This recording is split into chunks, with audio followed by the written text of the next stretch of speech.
Que el asma es una enfermedad crónica y que tiene reagudizaciones episódicas intercaladas con periodos de variabilidad sintomática, ¿sí? ¿Cómo se llaman estos periodos de variabilidad sintomática? Exacerbaciones, ¿sí? Entonces el asma va a tener exacerbaciones. En la génesis del asma van a intervenir tres factores sumamente importantes. La hiperreactividad del árbol bronquial, o sea, es unos bronquios que son muy sensibles al polvo, sensibles al polen, ¿sí? Secundario a esta cronicidad va a haber una inflamación que obviamente va a ser crónica. Y esta hiperreactividad que aumenta la secreción de moco a nivel del árbol bronquial y esta inflamación crónica va a llevar a una obstrucción.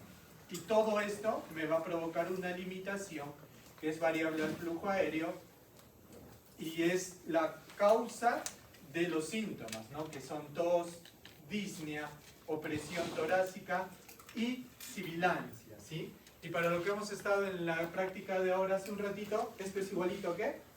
A EPOC, ¿no es cierto? ¿Ya?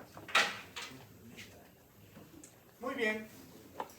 Entonces, ¿qué me va a dar exacerbaciones en un paciente asmático? ¿Qué me puede provocar las exacerbaciones? El ejercicio, algunos alérgenos, irritantes, los cambios de clima y las infecciones respiratorias altas, virales sobre todo, ¿sí? No voy a hablar mucho de esto, son los fenotipos asmáticos, ¿sí? Hay, bueno, fenotipos variables, como por ejemplo el asma de inicio precoz, que ocurre en menores de 12 años, el asma de inicio tardío, ¿sí? Que es el temor, sobre todo para el examen, ¿no? Que me confunda con EPOC, si es que un asma que inicia en una mujer en edad adulta, ¿sí? Puede haber también asma inducida por menstruación, puede haber asma inducida por AINES, el asma eosinofílica, que es predominantemente alérgica, y etcétera, ¿sí? Entonces, en buena cuenta, lo importante, la clasificación, digamos, más relevante desde el punto de vista clínico, no es la fenotípica, sino es esta que divide el asma en asma alérgica, no alérgica, el asma tusígena o predominantemente tusígena, el asma de inicio tardío, el asma con limitación persistente del flujo aéreo y el asma asociada a obesidad. ¿Sí? Vamos a tener esto según la IINA, ¿sí? La IINA 5.0. ¿Sí? Según Washington vamos a tener la gravedad del asma según la evaluación inicial. Vamos a tener un asma intermitente, leve persistente, moderada persistente y grave persistente. Chicos, denle mucha atención a este cuadro, ¿sí? Porque fíjense que es muy fácil de que yo les diga, tienes un paciente que tiene síntomas diurnos a diario, ¿sí? Y que no tiene síntomas nocturnos toda la noche. ¿Qué tipo de asma es? A diario y no es todos los días. Moderada persistente, ¿no? Tengo un paciente de 15 años asmático que tiene síntomas diurnos solamente un día por semana. No te digo nada más. ¿Qué te estoy diciendo? Intermitente. ¿Sí? Mucho ojo con este cuadro, ¿ya? Muy bien. Dentro de los factores etiológicos que me pueden provocar un asma, vamos a tener factores propios del paciente. La raza, la etnia, es muy variable el asma dentro de diferentes tipos poblacionales, de diferentes razas. Hay factores genéticos, ¿sí? El asma es una enfermedad multigénica y hasta un 60% de casos hay un fuerte componente hereditario, ¿no? O sea, un padre asmático es muy probable que tenga un hijo asmático, ¿sí? Y también obviamente va a haber factores ambientales. Esos factores ambientales que me predisponen al desarrollo de asma van a ser las infecciones virales en pequeñines, ¿sí? Sobre todo por virus sincitial respiratorio y rinovirus, se han identificado como estos dos virus los culpables de que los niños desarrollen asma. La exposición continua a alérgenos e irritantes, ¿sí? En la fisiopatología, como ya vimos en la primera diapositiva, ¿qué va a haber? Una inflamación crónica, ¿no? Esta inflamación crónica que va a llevar a una infiltración de eosinófilos, mastocitos, macrófagos, va a provocar una contracción del músculo liso bronquial mediado por estos mismos células inflamatorias, ¿sí? Asimismo va a haber una lesión epitelial con denudación y descamación que hace que se forme más moco. Tenemos células muertas, se van a formar más moco. Y todos estos factores, sobre todo la inflamación, me van a llevar a un remodelado de la vía respiratoria. Va a haber fibrosis, hipertrofia del músculo liso, va a haber hipertrofia de las células caliciformes y glándulas submucosas que va a hacer que produzcan más moco todavía, aumentando la obstrucción. Y va a haber engrosamiento de la pared bronquial. Esa pared engrosada va a ser todavía más susceptible de irritarse, ¿sí? Muy bien, ahora en cuanto al diagnóstico, ¿sí? Primero voy a empezar con anamnesis, ¿no? Es muy importante identificar los episodios recurrentes de tos, disnea, opresión torácica y sibilancias. Además, puede haber, no siempre se encuentra, pero puede haber un antecedente de atopía, ¿sí? ¿Qué quiere decir atopía? ¿Quién me dice qué es atopía? Predisponencia a desarrollar enfermedades alérgicas, sobre todo a nivel de la piel, ¿sí? Y la presencia de sibilancias, ¿sí? A ver, por favor, los que son de mi grupo de práctica no dicen nada, ¿ya? ¿Las sibilancias son inspiratorias o expiratorias? Son expiratorias. ¿En qué caso las sibilancias son inspiratorias? ¿Ah? Obstrucción de vía aérea, habitualmente, ¿ya? Entonces van a ser expiratorias, ¿sí? ¿Qué más tengo que preguntar? Por ejemplo, si el paciente tiene más de 50 y además tiene el antecedente de ser fumador pesado, ¿sí? Perdón, de tener tabaquismo. Acá se identifica tabaquismo. ¿Cómo defino yo?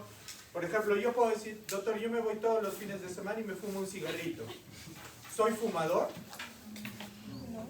¿Sí o no? Depende de qué tantos fines de semana salgas, ¿no?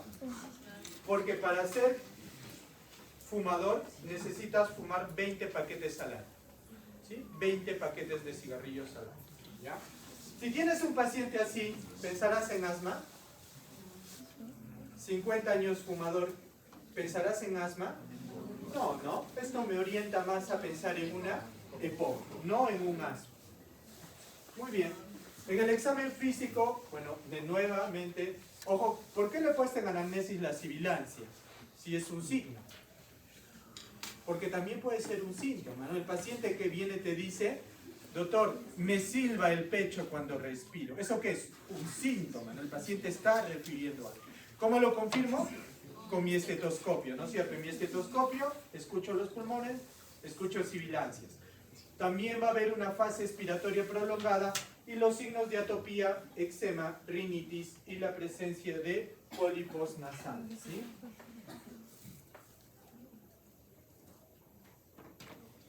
Entonces, para hacer el diagnóstico, ¿qué debo tener? Síntomas compatibles y demostrar obstrucción del flujo expiratorio. ¿Y cuál es la única forma de hacer esto? Espirometría, ¿sí? Más adelante vamos a ver, ¿sí? Entonces, los criterios, esto es de las guías de asma, ¿sí? Que es un estrés hacer estas clases, ¿no? Porque cada año tengo que cambiar las diapositivas, porque cada año sacan una nueva guía de manera religiosa, ¿sí? Estas guías son del 2024, porque no ha cambiado, son los síntomas más o menos, ¿sí? Las características, ¿cuáles son? Que los síntomas ocurren variablemente durante el tiempo y varían de intensidad, ¿sí? ¿Qué más? Que los síntomas se tornan peor durante la noche o al caminar. Los síntomas frecuentemente son exacerbados o se manifiestan después de hacer ejercicio, después de reírse, después de la exposición a alérgenos o después de la exposición al aire frío, ¿sí? Los síntomas van a aparecer o van a empeorar después de una infección viral. Si tengo síntomas que cumplen con estos criterios, muy probablemente esté ante un asma, ¿sí?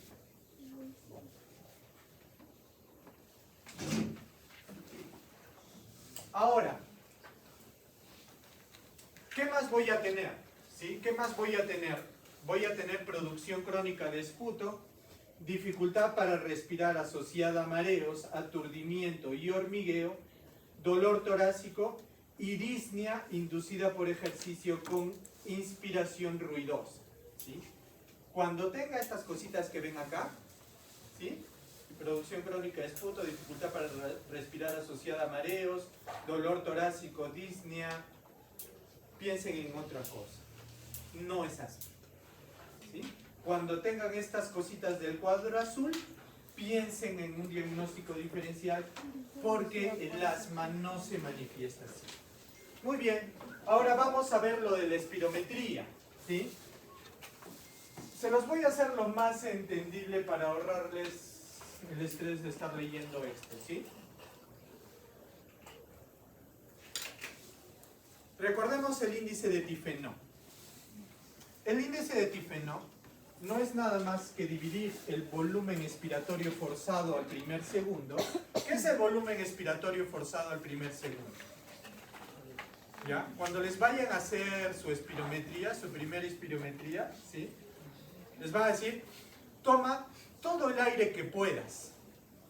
Llena tu pecho de aire, todo el aire que puedas. Y con toda tu fuerza, trata de botar lo más rápido que puedas todo ese aire que tienes contenido. Entonces tú tomas aire y soplas lo más fuerte que puedas, ¿sí? A eso se llama volumen expiratorio forzado al primer segundo. Y lo que viene debajo es la capacidad vital forzada. ¿Qué es la capacidad vital forzada?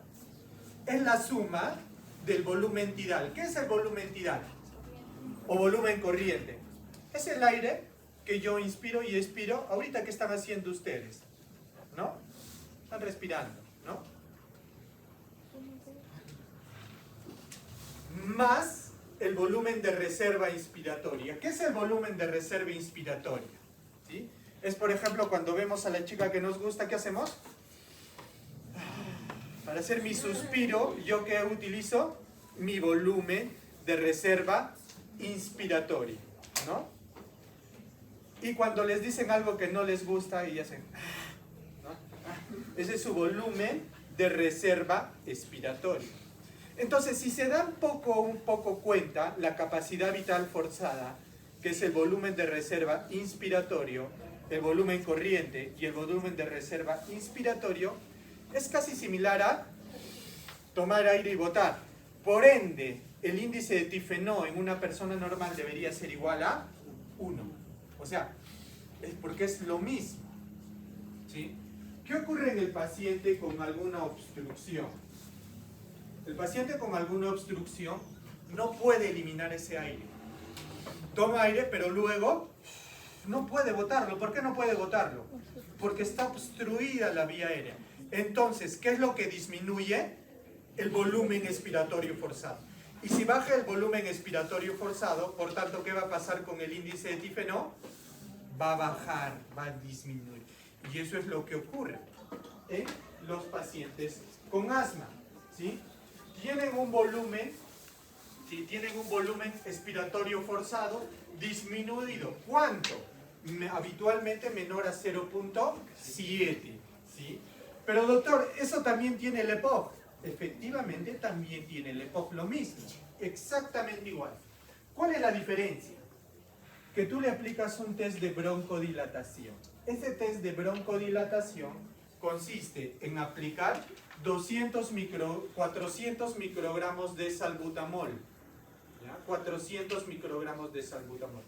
Doctor, en castellano, 2 puffs de salbutamol. ¿Ya?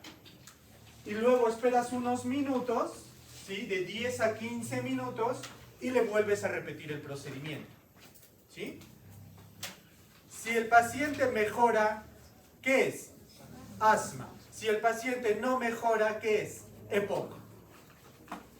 ¿Ya? Entonces, si yo les pongo, o les ponen, mejor dicho, porque yo no voy a hacer el examen, paciente con tos, disnea, sibilantes y test de broncodilatación negativo, ¿qué enfermedad es? EPOC.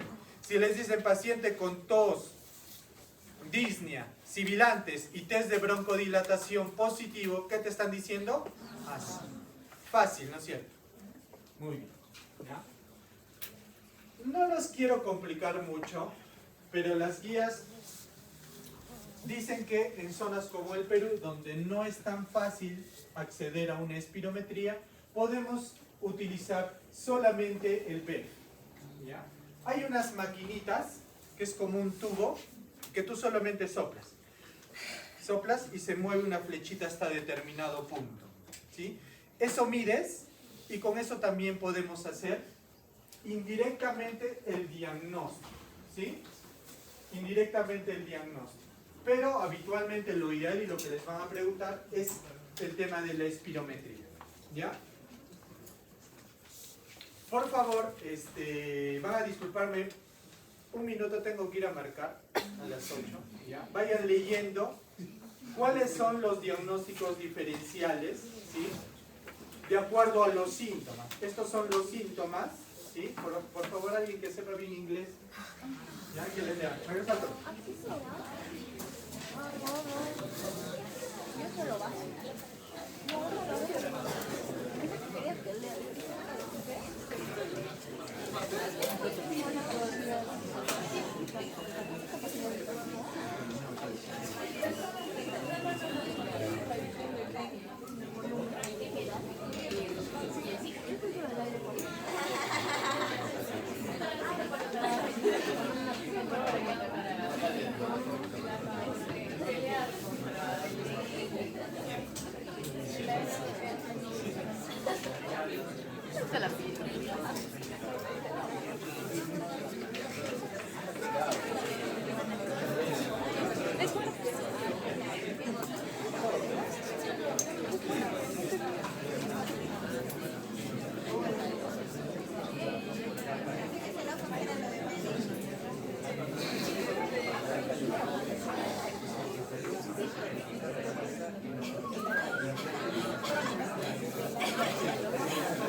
Esos son otros diagnósticos diferenciales según la edad, ¿ya? De 12 a 39, mayores de 40 y de todas las edades. Por favor, para que tengan algo con qué distraerse en la noche, ¿ya? No se los voy a leer. Ahora sí vamos al tratamiento, ¿ya? Para el tratamiento, que es lo que nos corresponde a la clase de ahora, tengo que tener estas 5 cosas, ¿sí?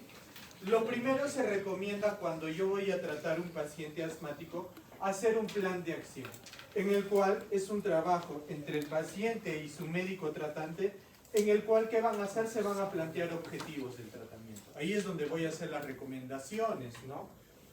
Sugerencias dietéticas, ambientales, etc. Luego voy a tener que evaluar la gravedad del cuadro.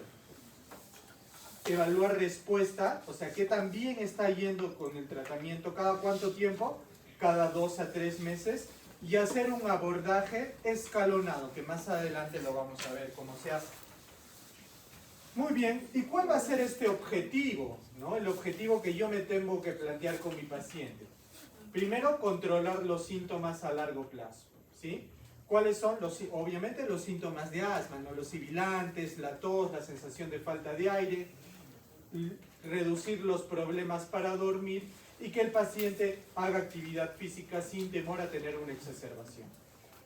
Minimizar la mortalidad, limitar las exacerbaciones, porque chicos, las exacerbaciones es lo peor que le puede pasar a un asmático, porque cada exacerbación su pronóstico va empeorando. Entonces nuestra misión como médicos es, yo no te puedo curar del asma, pero yo como médico, para decir soy un buen médico, es que te voy a tratar de que no tengas ninguna exacerbación durante mi guardia, ¿sí? Reducir la limitación del flujo de aire y reducir los efectos adversos que tienen al tratamiento, sobre todo ¿cuál? Los corticoides, ¿sí? Entonces vamos a ver cómo es el abordaje escalonado. No se asusten, lo vamos a traducir a idioma peruano, ¿ya? Este es el cuadro escalonado de tratamiento para pacientes adultos, adolescentes de 12 años a más, ¿ya?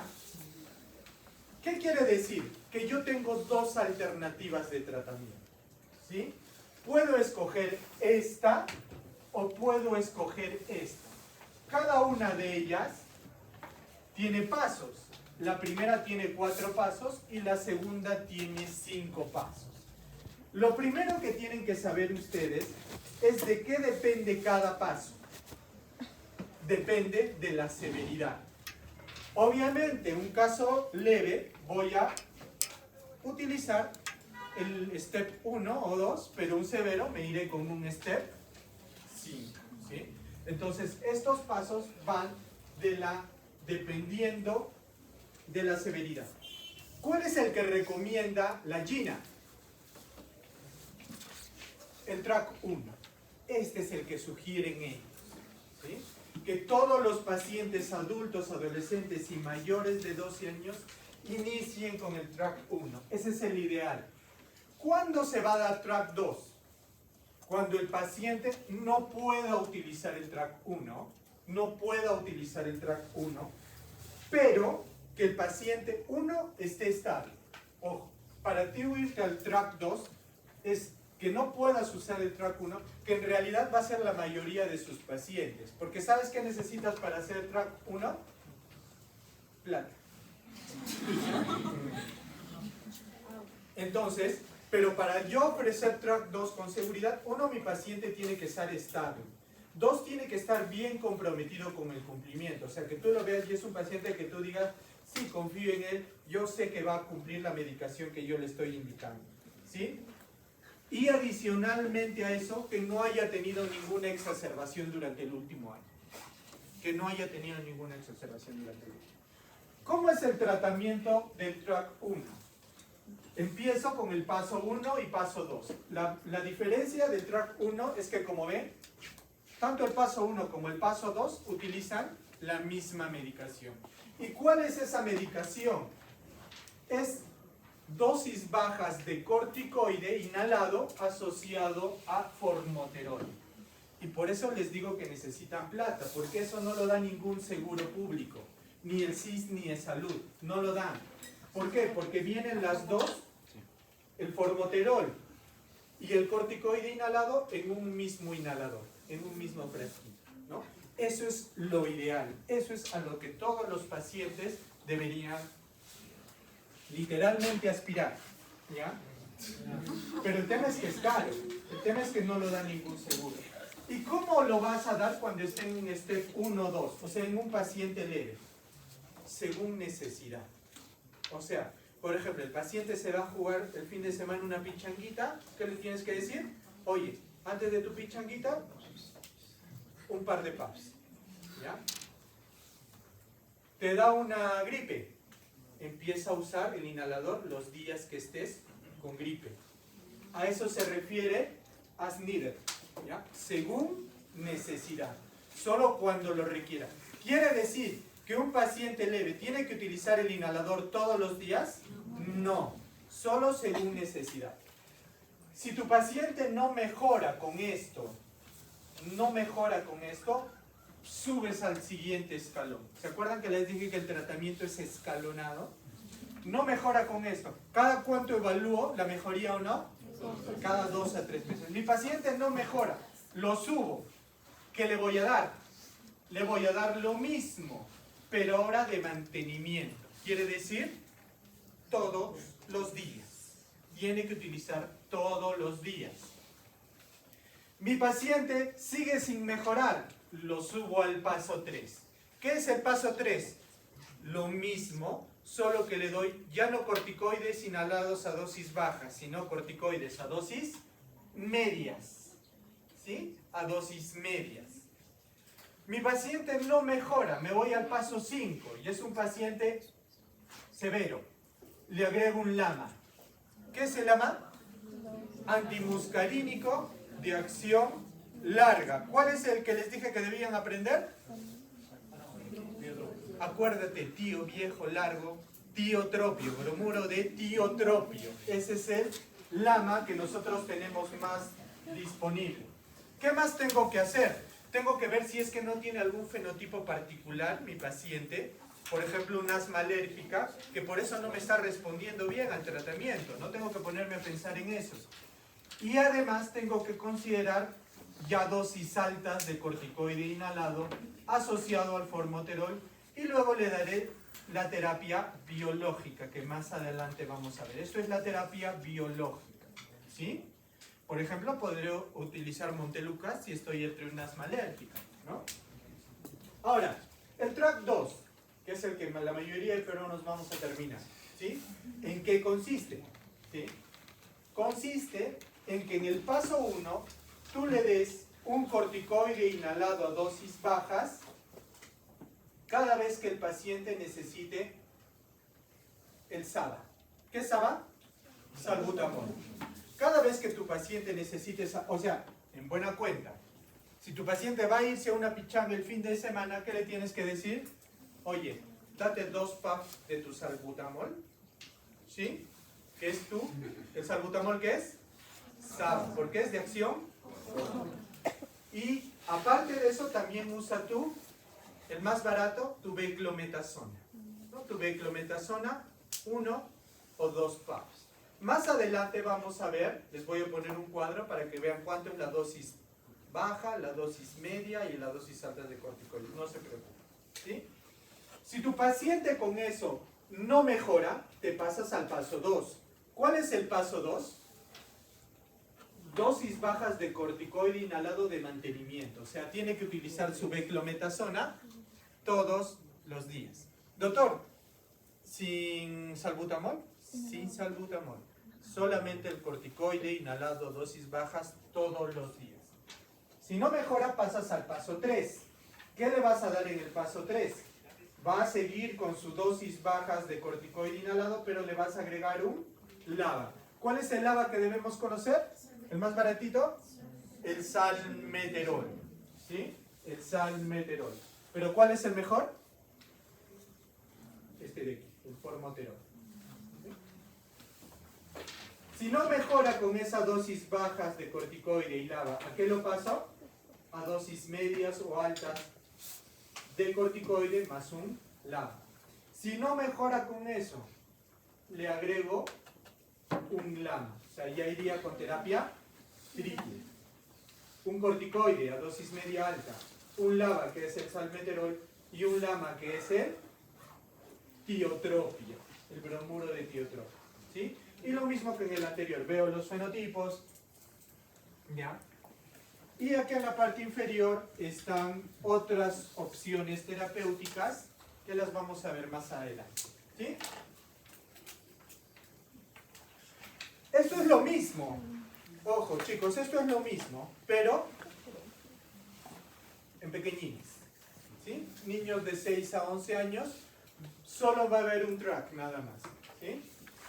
¿Cómo van a iniciar los pequeñines? Dosis bajas de corticoide cuando requieran usar el salbutamol. Si no mejora, diario corticoides. Si no mejora, corticoides más salmeterol. O dosis medias de corticoides. O dosis muy bajas de corticoides más formoterol. 3 alternativas. En un pequeñín, en paso 3, ¿qué voy a dar? Opción 1, dosis bajas de corticoide más LABA. O sea, dosis bajas de corticoide más salmeterol. Opción 2, dosis medias de corticoide solito. Y opción 3, dosis muy bajitas de corticoide inhalado más formoterol. Esas 3 alternativas. ¿Ya? Si no me funciona, me voy al paso 4. ¿Sí? Ya lo tengo que referir a un experto, yo no lo voy a manejar. Y le puedo iniciar dosis media de corticoides más un LABA o dosis bajas de corticoide más formoterol. ¿Sí? Y si es un paso 5, pues le voy a dar dosis altas de corticoide más un LABA y voy a utilizar alguna de las terapias biológicas que vamos a ver más adelante. Lo que les dije, para que no se estresen, aquí están las dosis bajas, medias y altas de los corticoides. Doctor, ¿me tengo que aprender todo de memoria? No. ¿Cuál tienes que aprender? Beclometasona. ¿Sí? Este de aquí, el primerito, el que dice estándar práctico, es el que más vamos a utilizar en el Perú. ¿Ya? Si eres pudiente, apréndete budesonida también. ¿Ya? Y fluticasona. ¿Ya? Como ya sé que no iban a leer esto, les echo el resumen aquí. Beclometasona. ¿Por qué dice 2? Porque se usa 2 veces al día. ¿Por qué acá dice 1? Porque se usa 1 al día. Este 2 y este 2. Y ahí está en resumen las dosis. ¿Ya? Para que no tengan que leer todo eso. Muy bien. Los LABAs. ¿Cuál dijimos que es el LABA más popular? Salmeterol. Y si tienes platita, ¿cuál? Formoterol. Estos dos son los que tienen que repasar. ¿Sí?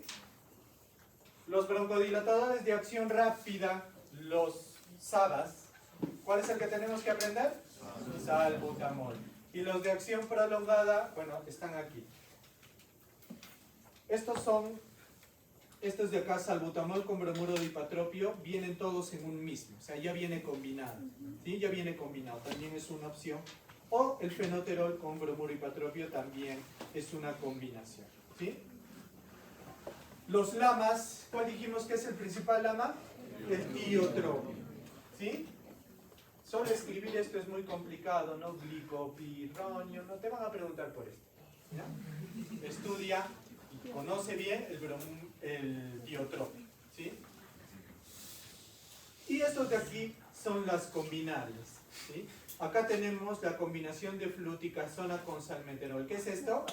Un corticoide, la fluticasona con el salmeterol, ¿qué es? ¿SABA o LABA?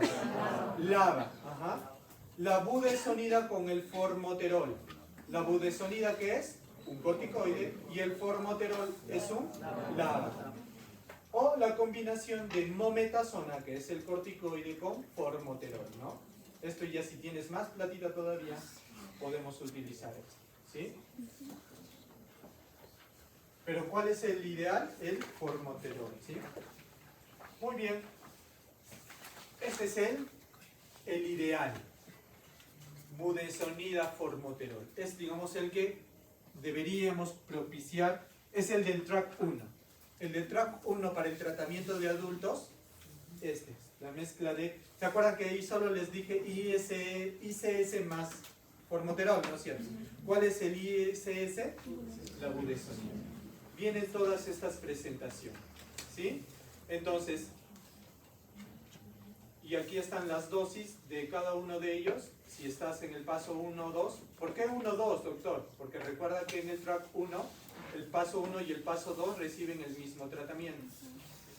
En caso que estés en el step 3, en el step 4 y en el step 5, la cantidad de puffs que tienes que hacer. ¿Sí? Muy bien. Ahora, ¿en qué casos tú más bien le vas a bajar al paciente de track? O sea, decir, ya, yo estoy no de track, lo voy a bajar de step. Estoy en el step 3 y quiero pasar a mi paciente step 2. Porque no todo es escalar, ¿no? La idea es que logre disminuir. Si mi paciente yo inicié con un step 4, mi idea es llevarlo a un step 1. ¿Cómo hago para disminuir? Primero tienen que saber que la decisión la voy a tomar no cuando a mí se me dé la gana, sino cada 2 a 3 meses. Voy a hacer la evaluación de mi paciente. ¿Sí? Primero que tengo que ver que mi paciente no haya tenido ninguna exacerbación durante un año. Si mi paciente ha tenido, aunque sea una exacerbación el último año, no puedo pensar en bajarle de escala. Primero, que mi paciente no haya tenido ninguna exacerbación. Número 2, que mi paciente en ese momento donde yo vaya a tomar la decisión no esté ni con una infección respiratoria, que no haya regresado de viaje recientemente y que no esté embarazada. ¿Sí? Luego, ¿qué más? Que los síntomas ya estén controlados. ¿Cómo hago esto? Ya es algo que no lo he incluido dentro de las diapositivas de presentación. Es que a los pacientes con asma les dan una cartilla en el cual el paciente registra todos sus síntomas. Y tú como médico tienes que registrar esa cartilla. Si en tu cartilla ves que tu paciente ya no está teniendo síntomas, o sea, regresemos a la imagen de la segunda diapositiva, ¿no? O sea, es un paciente que no tiene menos de un síntoma por semana, o sea que es muy leve, está bien. Puede ser un paciente tributario a que tú le bajes de un step 3 a un step 2. ¿Sí? Ojo, doctor, ¿yo me puedo pasar de un step 4 a un 1 si mi paciente está bien controlado? No. Tienes que hacer cada 2 a 3 meses del 4 al 3, luego del 3 al 2, luego del 2 al 1. Eso te puede tomar hasta un año, ¿sí? En el contexto de un paciente que esté bien controlado.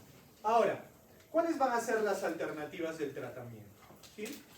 Si tú estás en un paso 1 o paso 2, una alternativa de tratamiento, aparte de la que ya hemos mencionado, es la inmunoterapia alergénica.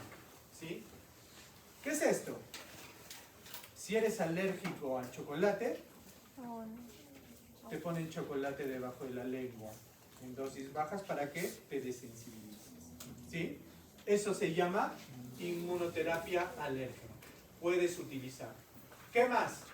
Los antagonistas de los receptores de leucotrienos, los LTRA. De todos ellos, el más famoso, el montelukast. ¿Sí? Se puede utilizar sobre todo cuando tenemos un asma asociada a eosinofilia. Si no hay eosinofilia, no se recomienda utilizar montelukast. ¿Sí? Y actualmente hay muchas alertas sanitarias al respecto y que muy probablemente ya vaya a salir montelukast del mercado en los próximos, si no es el próximo, de acá al siguiente, a no ser que salga otro estudio, es que está provocando cuadros de depresión y ansiedad en niños que toman montelukast. Entonces, o sea, síntomas neuropsiquiátricos se está produciendo, entonces hay que tener mucho cuidado con el uso de este fármaco, ¿sí? Y la otra alternativa de tratamiento es dar corticoides a dosis bajas asociados al ABA, pero todos los días. ¿Ya? ¿Cómo dijimos que es en el track 1, track 2? Según necesidad. Pero la guía también te plantea como una alternativa de tratamiento, si tu criterio médico te lo dice así, que tú decidas dejarle diario el tratamiento. ¿Sí? Si tu paciente está en el paso 3, ¿qué alternativas de tratamiento tienes? También la inmunoterapia, darle ya dosis medias de corticoide, darle corticoide inhalado más teofilina, pero de liberación extendida, ¿sí? Agregar terapia triple con el montelukast. ¿Ya? En el paso 4, puede, como otra alternativa, va a ser agregar un LAMA, ¿sí? Aunque previamente de iniciar un LAMA, te recomienda la guía que intentes dar corticoides a dosis media asociado a formoterol todos los días.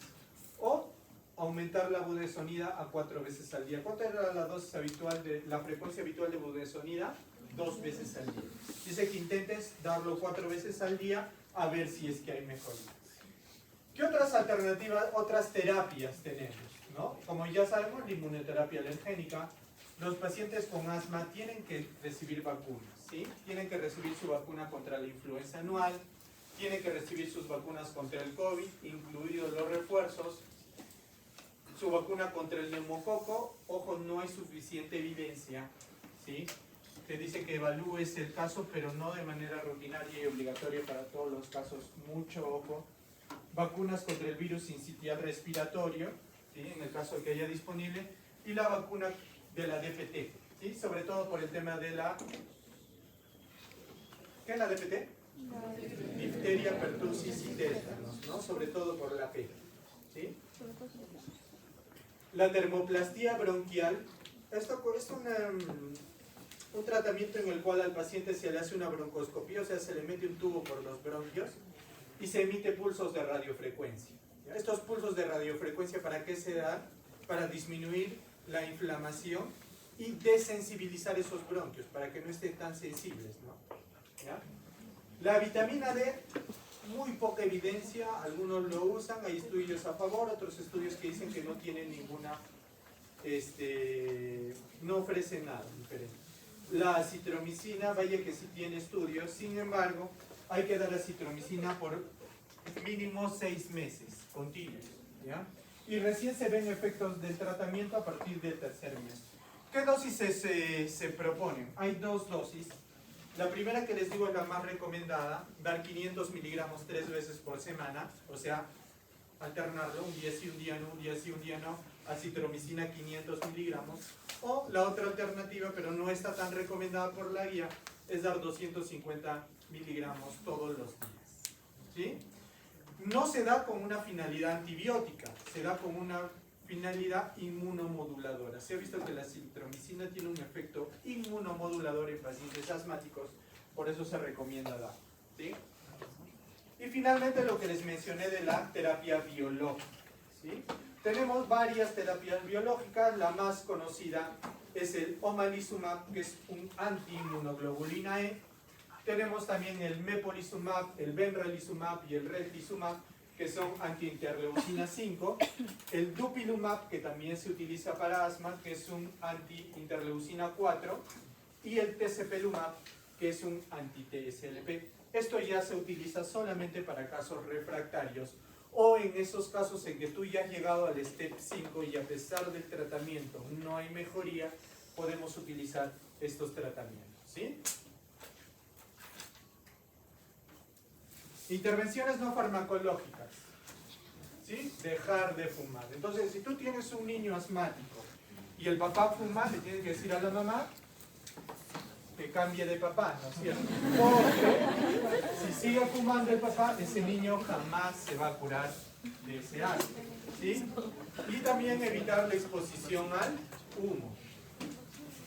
Los asmáticos deben realizar ejercicio obligatoriamente, ¿ya? Eso de que un asmático no debe hacer natación es un mito. Cualquier ejercicio puede realizar un paciente asmático. Sin embargo, al paciente asmático hay que recomendarle varias cosas antes de hacer un ejercicio. Número 1, que caliente, que haga un calentamiento antes de entrar a hacer el deporte. Número 2, que utilice su salbutamol. 2 pumps de salbutamol antes de que vaya a empezar a jugar, ¿sí? O también que utilice su corticoide asociado a formoterol previo, ¿no? En el caso de que esté en el tracúmulo, ¿no? En el caso de que tenga plática. Evitar alérgenos ocupacionales, no usar AINES, y no es una contraindicación el uso de beta bloqueadores cardioselectivos. Para los que se están preguntando por qué rayos he puesto AAAD, es el nivel de evidencia. ¿Ya? Es el nivel de evidencia. Al respecto ¿Está contraindicado el uso de AINES en pacientes asmáticos? No están contraindicados per se. No es que tú a un paciente le decir, es asmático, jamás en la vida uses corticoides. Perdón, antiinflamatorios no esteroideos. Sí pueden utilizar, pero hay que sospechar riesgo-beneficio. Si es que no tienes otra alternativa, pues utiliza, ¿ya? Pero ten en cuenta que es muy probable que desencadenes una exacerbación con el uso de un AINE, ¿sí? Igual con los beta bloqueadores no selectivos, ¿sí? ¿Cuál es el más peligroso beta bloqueador no selectivo para la exacerbación de asma? El propanolol, ¿sí? Hace no mucho tiempo, hace un par de años, 2 años o 3 años, no recuerdo muy bien, una estudiante de Derecho de la San Pablo falleció porque era asmática, no lo dijo en la consulta en emergencia, le dieron propanolol para el manejo de la migraña. La paciente se tomó la pastilla, se fue a su casa y regresó en una insuficiencia respiratoria brutal y falleció intubado, ¿sí? Entonces hay que tener muchísimo cuidado, ¿sí? Los cardioselectivos, como el carvedilol, se pueden manejar con más seguridad. No es una contraindicación, ojo, ¿sí? Los no selectivos sí que son un problema. Hay que tener mucho cuidado con ellos. ¿Qué más? El paciente con asma debe tener una dieta alta en frutas y vegetales. Debemos evitar alérgenos de casa, ¿sí? Pero no está recomendado, por ejemplo, que la mamá esté fumigando cada semana la casa para eliminar los ácaros, ¿sí? No es una recomendación ideal, ¿sí? Obligatoriamente el paciente tiene que bajar de peso, ¿sí? La obesidad me hace que tenga más exacerbaciones. Un obeso se va a exacerbar más que un paciente delgado y hay que tener mucho cuidado porque en Arequipa la tasa de obesidad infantil es una de las más altas de todo Perú, ¿ya? Entonces hay que tener mucho cuidado de manejar el peso en los niños, ¿sí? Y hay que evitarles el estrés emocional. Ahora, vamos al asma severo, ¿sí? Hay que diferenciar 3 conceptos importantes, ¿sí? El primero es el asma que requiere alta intensidad en su tratamiento. ¿Qué porcentaje son de los pacientes asmáticos ellos? 24% de pacientes van a requerir alta intensidad de tratamiento. ¿Qué se llama alta intensidad de tratamiento? Alta dosis de corticoides y lavas, ¿sí? O medias dosis de corticoides, más lavas, más corticoides por vía oral, ¿sí? De este 24%, ¿sí? De este 24%, 17% se va a denominar asma de difícil tratamiento, ¿sí? ¿A qué se denomina asma de difícil tratamiento? A que a pesar de que des este tratamiento de alta intensidad, no logras tener un buen control de síntomas. Y solamente un 3.7% se va a llamar asma severo. ¿Y cuándo se llama asma severo? Cuando das tratamiento de alta intensidad, tienes un mal control de síntomas y sumado a eso encima tienes un mal paciente. No se adhiere bien al tratamiento y no tiene una técnica adecuada de inhalación, ¿sí? Hay pacientes que lo usan como desodorante, ¿sí? Lo apretan y se tratan de tomar el humito que sale, ¿no? Entonces hay que explicar bien al paciente cómo se utiliza un inhalador. Entonces el asma severo, ¿cuál va a ser? Ese asma que utiliza tratamiento de alta intensidad, no controla bien los síntomas y aparte es un mal paciente, porque tiene mala técnica y tiene una mala adherencia al tratamiento, ¿sí? Entonces, ahora ya hemos terminado la parte del manejo de un paciente estable y vamos a pasar al manejo de un paciente que se ha tenido una exacerbación. ¿Qué vamos a hacer cuando un paciente va a tener una exacerbación? ¿Sí? Y vamos a tener, por ejemplo, cuando tengo una exacerbación leve. Cuando tengo una exacerbación leve, el paciente puede automedicarse, ¿sí? Cuando un paciente tenga una exacerbación leve, puede automedicarse. Eso debe estar contemplado en mi plan de acción de asma, que vimos al inicio, ¿no? ¿Qué le tengo que decir a este paciente? Oye, si te viene una exacerbación pero es leve, aumenta la frecuencia con el que estás utilizando el aliviador, o sea, el fármaco que estés utilizando en el track 1, ¿sí? Tempranamente que aumente el uso de corticoides inhalados y que evalúe la respuesta, ¿sí? Eso es lo que tengo que hacer. Si ya tengo una exacerbación moderada, eso quiere decir el paciente ya siente que necesita ir por emergencia, pero en cuidados primarios, o sea, ya te busca, ¿no? Te dice, no, esta exacerbación ya la estoy sintiendo fea, voy a ir a mi médico, ¿no? En cuidados primarios, en primary care. ¿Qué tengo que hacer ahí? Lo primero que tengo que hacer yo como médico es preguntarme, ¿esto es asma? ¿Es una exacerbación o es otra cosa lo que está teniendo mi paciente? ¿Sí? Hay factores en este paciente que puedan decirme que pueda terminar en muerte el paciente y luego tengo que ver la severidad de la exacerbación, ¿sí? Si es yo considero, después de haber hecho estas preguntas, que es una exacerbación que pone en riesgo la vida del paciente, automáticamente lo refiero a un hospital, ¿sí? Y mientras llega al hospital, ¿qué le tengo que dar? Salbutamol. ¿El bromuro hipatropio qué es? ¿Un LAMA o un SAMA? Un SAMA. Tengo que darle oxígeno y tengo que ponerle corticoide. ¿Inhalado? Ya no. Corticoide sistémico. Ya sea por vía oral o por vía parenteral. Mucho ojo. ¿Qué tengo que hacer si mi paciente tiene un asma que pone en riesgo su vida y estoy en mi postita de serum? Uno, referirlo. Y mientras llega, darle salbutamol, bromuro de hipatropio, oxígeno y corticoides por vía sistémica. ¿Sí? Si no está en riesgo su vida, voy a ver si esta es una exacerbación leve o moderada o severa, en virtud de los criterios que están aquí escritos, que tienen que revisar. Si tienen estos, es severo. Si tienen estos, es moderado. Si es severo, después de haber hecho la consulta, de haber hecho la evaluación, procedo con lo mismo. Rápidamente lo refiero. Pero si es leve o moderado, inicio tratamiento. ¿Y cómo voy a dar el tratamiento? Le voy a dar un SABA. ¿Cuál es el SABA? Salbutamol. De 4 a 10 puffs. De 4 a 10 puffs. ¿Sí? Idealmente con aerocámara. ¿Sí? Y repito cada 20 minutos por una hora. ¿Sí? De 4 a 10 cada 20 minutos por una hora. ¿Qué más? Le voy a dar prednisona, 40 a 50 miligramos de prednisona, y le voy a dar oxígeno. ¿Para qué? Para que maneje saturaciones entre 93 y 95%. ¿Sí? Voy a continuar con el tratamiento, lo vuelvo a evaluar a la hora. Si a la hora tiene algún síntoma para dar, tengo que ver si le puedo dar de alta o no. ¿Sí? Si le puedo dar de alta, le tengo que hacer seguimiento dentro de los 2 a 7 días siguientes, a no ser que sean chiquitos, que los tengo que reevaluar en 1 o 2 días. ¿Sí?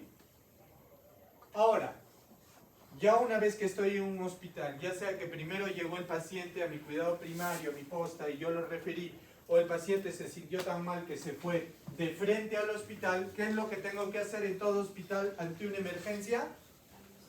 El ABC. Ver la vía aérea, ver la respiración y ver la circulación. Luego, ¿qué tengo que ver? Preguntarme si hay alguno de los siguientes: somnolencia, confusión o tórax silente. ¿Qué quiere decir tórax silente? Que ustedes ponen su estetoscopio y en vez de escuchar sibilantes, no escuchan nada.